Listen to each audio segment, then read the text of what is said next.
really stoked. But basically what we have the area is only 4-day, continuous 4-day and free admission bike event. Where it's obviously a celebration of Harley-Davidson 105th anniversary. We look at ourselves as an extension or an alternative site to what's going on downtown and the other dealerships. Bottom line is we know that, as you see, the Harley owner, they like to ride and they like to go from point A to point B and maybe through Z. And our feeling is they'll go from downtown to Waukesha County. They're going to ride the Kettle Moraine. They're going to enjoy being out here. And why not have them come down to spend a few hours in Waukesha and just take a look at how great, how unique, how different Waukesha is versus anywhere else in southeast Wisconsin. The biggest thing is that, well, we're trying to target and attract the Harley owner. There's 1.5 million people, 2 million people living in southeast Wisconsin, many of which don't own a Harley, don't own a motorcycle, and we've tried to create an event for anyone to come down. What has your reaction been from the biker contingent so far? Love it. This community, it was very important for us to have this event downtown. It had to be downtown because we wanted to take advantage of and showcase the natural assets of Waukesha. The beautiful streets, the tree-lined streets, the historical buildings. Some people looked at them as being old, we looked at them as being historical, and they're right in keeping with what the Harley owner seeks. When you think about the bike events around the country, the upper Midwest, they don't go to New York or LA. They go to places like Sturgis and Laconia. There's a reason for that. They're looking for the charm, the character of a small town.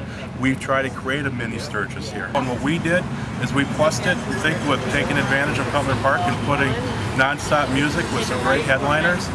Riverfront, we have a traditional bike event, a retail vendor mall.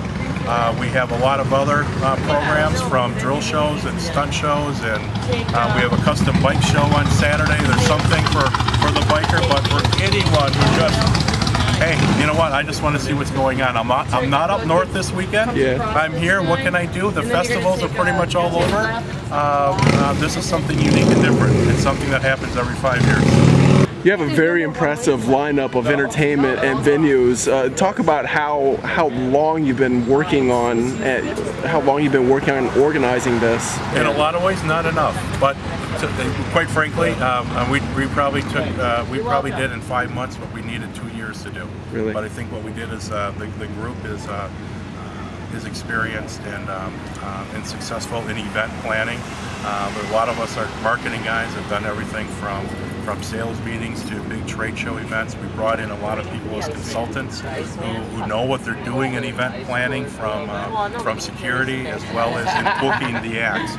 So we brought in an 18, and with that we were able to expedite and get to the right people, get to the agents, knowing what their schedules were, thinking what we wanted right away helped to be able to do in 5 months what, again, many would take 2 years. Bottom line is we realized to attract people, we wanted to have headliner entertainment. We wanted to be different than what was going on downtown and the other dealerships. Only one of our acts, Foghat, is playing downtown. Everyone else is just playing in Waukesha, so we wanted that exclusiveness to it. And plus we realized there's a lot of rock going on downtown. We have rock here, but we also wanted to we wanted to target the country crowd with Joe Nichols and Montgomery Gentry and the Lost Trailers. That gives us a point of difference from downtown as well. Again, our positioning has been the Fest Thunders West. We want people to think of Waukesha as an alternative, and now they're thinking, okay, there's some great country headliners out in Waukesha, and there's some rock, and there's something different than what we can get anywhere else. Los Lobos, for example, is not country, but they're a band that's not playing anywhere else in southeast Wisconsin. Bodines are not playing anywhere else. Mitch Ryder isn't playing anywhere else. So the fact that we knew what we wanted right away, and we had the people in place to be able to secure them and book them, allowed us to expedite and make and be able to really button up the music in about 3 months. Something that you're hoping to bring on a continued basis?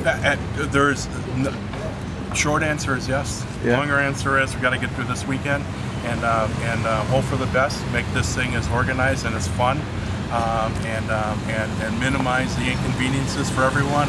We thank the city of Waukesha and the citizens for their support.